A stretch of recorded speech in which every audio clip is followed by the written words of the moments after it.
कृष्ण मित्रों, मैं प्रियंका स्वागत करती हूँ आपका जीवन और अध्यात्म में।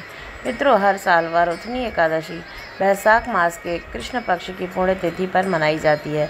वारुथनी एकादशी का उपवास रखने पर व्रत कथा का पाठ करने का इतना महत्व है कि इस दिन व्रत करने से साधक को भगवान विष्णु की कृपा प्राप्त होती है, जिससे व्यक्ति का सौभाग्य बढ़ता है। माना जाता है कि इस व्रत कथा के प्रभाव से व्यक्ति के सभी पाप समाप्त हो जाते हैं और पूर्ण फल प्राप्त होते हैं। यही नहीं, वारुथनी एकादशी का व्रत करने से मृत्यु के उपरांत मोक्ष की प्राप्ति होती है। इस व्रत को करने से जीवन में धन्य धान्य सुख और समृद्धि प्राप्त होती है, क्योंकि यह व्रत दृढ़ता को नाश करने वाला और कष्टों से मुक्ति दिलाने वाला माना जाता है। आइए जानते हैं वारुथनी एकादशी की व्रत कथा के बारे में। प्राचीन काल में नर्मदा नदी के तट पर एक राजा राज्य किया करता था, जिसका नाम मानधाता था। वह अत्यंत दयाशील और तपस्वी था। उसका राज्य कभी प्रभावशाली था। उसके शासन में प्रजा काफ़ी शांत और सुखद का अनुभव करती थी। एक दिन जब राजा मानधाता जंगल में तपस्या कर रहे थे, तभी ना जाने कहाँ से जंगली भालू आया। राजा का पैर चबाते हुए उसे घसीटने लगा, लेकिन राजा पूर्ववत की भांति अपनी तपस्या में लीन रहे। कुछ देर बाद पैर चबाते चबाते भालू राजा को घसीटकर पास के जंगल में ले गया। जब राजा ने अपनी आंखें खोली तो भालू को अपना पैर चबाता हुआ देखा। तब तक वह बहुत घबराया, परंतु तपस धर्म अनुकूल उसने क्रोध और हिंसा ना करके भगवान विष्णु से अपनी रक्षा के लिए प्रार्थना की और करुण भाव से भगवान विष्णु को पुकारा। उसकी तरुण करुणा पुकार सुन करके भगवान श्रीहरि प्रकट हुए और उन्होंने चक्र से भालू का सर काट डाला, परंतु राजा का पैर भालू पहले ही खा चुका था। इससे राजा बहुत ही शोकाकुल हुआ और भगवान विष्णु की ओर देखने लगा। राजा को दुखी देखकर भगवान विष्णु बोले, वत्स शोक मत करो, तुम मथुरा जाओ और वारुथनी एकादशी का व्रत रखकर मेरे वाराह अवतार की मूर्ति की पूजा करो। उसके प्रभाव से तुम पुनः सुदृढ़ अंगों वाले हो जाओगे। और साथ में ही यह भी बताया कि इस भालू ने जो तुम्हें काटा है, यह तुम्हारे पूर्व जन्म का अपराध था। भगवान की आज्ञा मानकर राजा मानधाता मथुरा जाकर के श्रद्धापूर्वक वारुथनी एकादशी का व्रत किया, जिसके प्रभाव से राजा शीघ्र ही पुनः सुंदर और संपूर्ण अंगों वाला हो गया। और देह छोड़ने के बाद वह एकादशी के प्रभाव से राजा मानधाता को स्वर्ग मिला। जो कि व्यक्ति भय से पीड़ित है, उसे वारुथनी एकादशी का व्रत रखकर भगवान विष्णु का स्मरण करना चाहिए। इस व्रत को करने से समस्त पापों का नाश होकर मोक्ष की प्राप्ति होती है। आइए अब जानते हैं वारुथनी एकादशी के दौरान त्यागने योग्य 10 वस्तुओं के बारे में, जिसका उपयोग वारुथनी एकादशी के दिन नहीं करना चाहिए। वारुथनी एकादशी के दिन चावल और उससे बनी हुई चीज़ों का उपयोग नहीं करना चाहिए। इस दिन लहसुन और प्याज का सेवन भूलकर भी नहीं करना चाहिए। तामसिक भोजन जैसे मांस और मदिरा का सेवन भी नहीं करना चाहिए। गोभी, पालक, सलजम और गाजर जैसी सब्जियों का सेवन करना वर्जित माना जाता है, इसलिए इसका सेवन करने से बचना चाहिए। एकादशी के दिन नहाने के साबुन का प्रयोग करने से बचना चाहिए। इस दिन उड़द, मसूर, चना, कोदो, साग, मधु, दूसरे का अन्न, 2 बार का भोजन तथा मैथुन, इन 10 वस्तुओं का परित्याग कर देना चाहिए।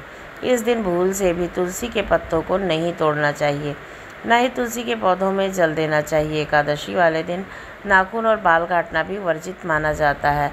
धार्मिक मान्यताओं के अनुसार किसी भी शुभ अवसर पर या फिर पूजा पाठ के दौरान काले रंग के कपड़े का प्रयोग नहीं करना चाहिए। एकादशी के दिन काले रंग के कपड़े, काले रंग की वस्तुओं का प्रयोग नहीं करना चाहिए। अगर हो सके तो आपको पीले रंग के वस्त्र धारण करने चाहिए, क्योंकि भगवान विष्णु को पीले रंग का वस्त्र अत्यंत प्रिय होता है। और पीला अगर भोजन मतलब पीला ही जो प्रसाद है वो भी चढ़ाया जाए तो भी भगवान विष्णु को ये बहुत ही ज़्यादा प्रिय होता है। जानते हैं कि ये एकादशी कब प्रारंभ होगी। ये एकादशी 23 अप्रैल को शाम को 4:43 पर प्रारंभ होगी। वहीं एकादशी तिथि का समापन 24 अप्रैल को दोपहर के 2:32 पर होगा। सूर्य उदयकालीन तिथि के अनुसार एकादशी का जो व्रत है जो हमें धारण करना है, वो 24 अप्रैल 2025 को गुरुवार के दिन रखा जाएगा। एकादशी के दिन पहले 10वीं तिथि के नियम का पालन करना माना जाता है। शुद्ध और सात्विक भोजन लेना चाहिए। इस दिन दिनचर्या का पालन करते रहें और संभव हो तो भूमि पर शयन करें। फिर एकादशी के दिन प्रातःकाल जल्दी उठकर नित्य कर्मों से निवृत्त होकर स्नान कीजिए और इसके बाद भगवान विष्णु की विधि विधान से अपने पूजा कीजिए। लेकिन सबसे पहले भगवान सूर्य देव को जल अवश्य चढ़ाएं। इसके बाद भगवान श्री हरि विष्णु का गंगा जल से और फिर पंचामृत से अभिषेक करें। उन्हें पीले वस्त्र अर्पित करें, पीले चंदन से उनका श्रृंगार करें और विधि विधान से धूप दीप पुष्प इत्यादि अर्पित करके उनकी पूजा कर लीजिए।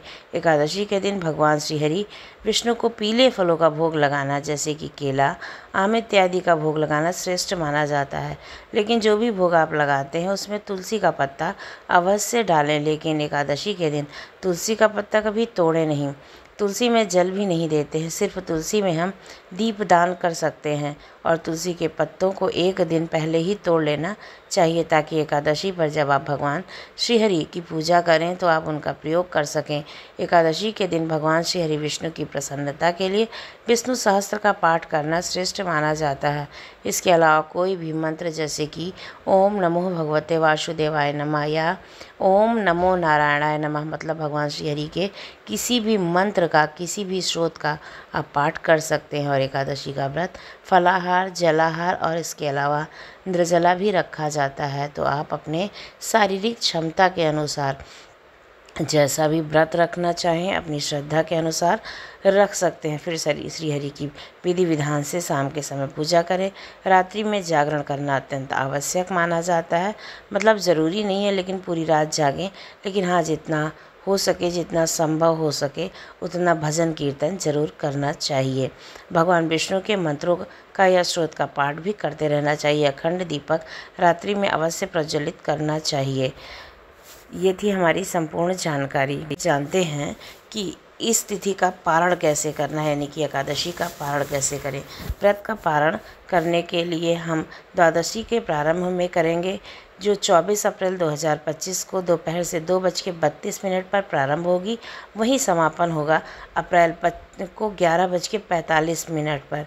तो हमारा जो पारण का समय है वो 25 अप्रैल को 5:46 से सुबह 9 बजे तक रहेगा। यहीं पर अपनी वीडियो को मैं समाप्त करती हूँ। अगर आपको हमारी जानकारी अच्छी लगी हो तो हमारे चैनल को लाइक करें, शेयर करें और सब्सक्राइब करना बिल्कुल भी ना भूलें। आपका बहुत बहुत धन्यवाद।